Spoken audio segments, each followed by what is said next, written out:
आज मेरे पास आए दो खतरनाक स्मार्टफोन जो इंडिया में नहीं मिलते।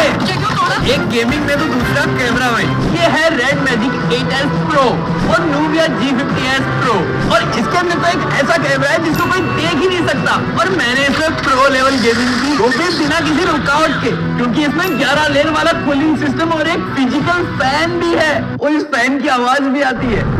और ये दोनों ही फोन नॉर्मल फोन से बहुत हैवी हैं। वहीं इस फोन का कैमरा ही नहीं, डिजाइन भी एकदम सॉलिड फील देता है। और इसके इतने बड़े कैमरा का कंपैरिजन हमने आईफोन से किया। इसमें 5100 mAh और इसमें 6000 mAh की बैटरी और दोनों में ही स्नैपड्रैगन 8 जनरेशन 2। मतलब ये दोनों अंदर से भी बाहुबली हैं। लेकिन इनमें से कौन सा फोन इंडिया में आना चाहिए, जल्दी से नीचे कॉमेंट बॉक्स में बताओ।